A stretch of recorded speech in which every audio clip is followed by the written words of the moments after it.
Европейският отговор на глобализацията е създаването на клъстери. Това са обединения на малки фирми, които представляваме членовете на БАКОВ. Ние сме малки фирми. Няма големи, малки, средни.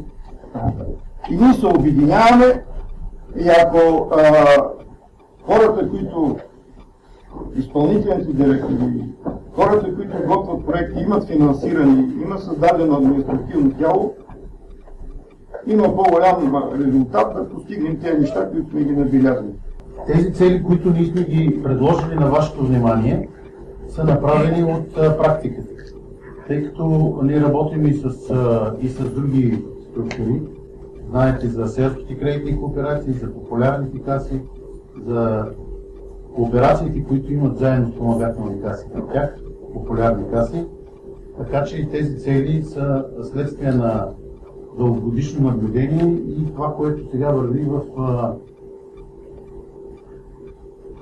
цялата полемика относно подготовката на програмите, които ще бъдат за новия програмен период. Ние предложихме да съвпадне това заедно с този програмен период. Имаме опит в много от нещата, които сме предложили, така че вие трябва да дадете също вашето мнение, защото този проект на насоки, на стратегия ще е на всички нас и аз много искам ги приемем като наши, за да можем да ги извършим, да ги изпълним. Иначе ще останат на картина. Аз набързо прочетох нещата. Искам да обърна тук внимание на предложението за изменение и допълнение на Закона за кооперация. Мисля, че това е най-важното нещо.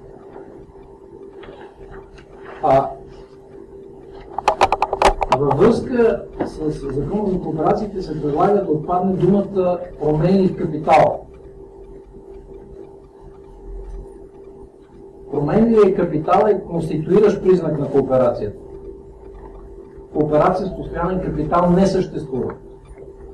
Освен това няма такава кооперация, на която уставният капитал да бъде определен от някаква институция, каквато в случая трябва да бъде Българска народна банка или някоя друга институция в държавата. Затова това предложение не съответства на кооперацията в европейския смисъл на думата.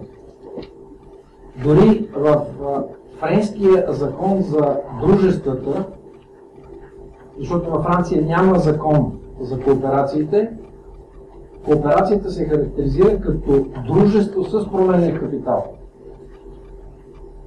Така че противоречи на духа и смисъл на кооперативния закон предложението да се измени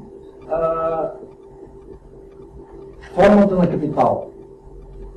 Кооперацията, за разлика от капиталовото дружество, формира капитала си чрез членство. А броя на членовете, тя е демократична организация, броя не се определя по някакъв устав. Всеки, който внесе, след определено време може да напусне кооперацията и получи обратно своя дял, като не може да получи само капитализираната част от печалбата, реализирана чрез неговото капиталово участие. Затова това нещо. Аз бих, понеже тук става нещо за много хубаво, аз бих направо предложил тук да се измени, въобще да се помисли на най-високо равнище в държавата, дори в парламента, да се третира кооперацията, кредитната кооперация не като взаимоспомагателна каса, а като банкова институция.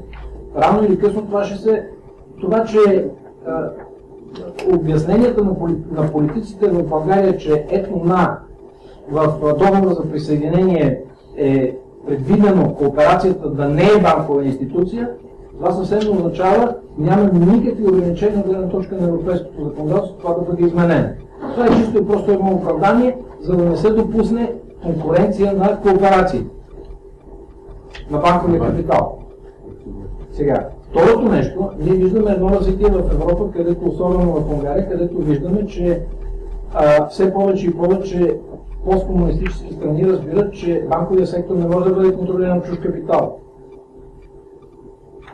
Така или иначе, в България, каквото и да се говори, да се определя, да се прави една пряка корелационна зависимост между икономически ръст и чуждестранни инвестиции, без наличие на национален банков капитал, включително и кооперативен, нали, това е чисто и просто от икономическа гледна точка дилетантство. Не може да се разчита на това някой да донесе пари тук, да инвестира, да открие 10 или 15 хиляди работни места. Това трябва да се прави само с национален капитал. Развитието в Унгария показва на къде вървиме. Развитието в Унгария показва не само връщане на националния капитал в банките, а също и връщане на собствеността върху земята. Същата тенденция се прокарва в Румъния, същата тенденция се прокарва в другите, но аз за това ще се спра по този въпрос. За това редно е, ако се прави инициатива, да се хване, както се казва, бега за рогата. А това няма да попречи. Мисля, че Гечев е достатъчно интелигентен човек, за да разбере в края на краищата за какво става.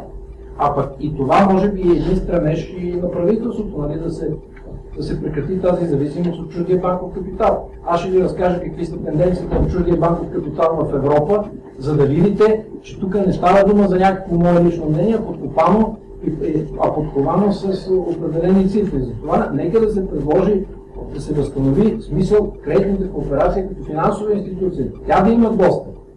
Другите неща са много интересни, аз ги поддържам. Сега за доверената банка, там нещата могат да бъдат не само по линия на ЦКБ, а мисля, че сега при тези условия може да се отвори една възможност банката за развитие да става такава банка.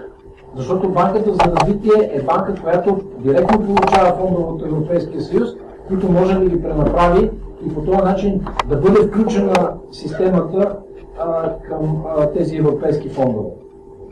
Това са ми забележките, аз просто се спра на някакви моменти, но в този всеки, който се занимава с кооперативно законодателство, той ще обърне внимание на това, че не може да се промени смисъла на капитала. Той не може да бъде фиксиран отвън, той е по своята същност променлив.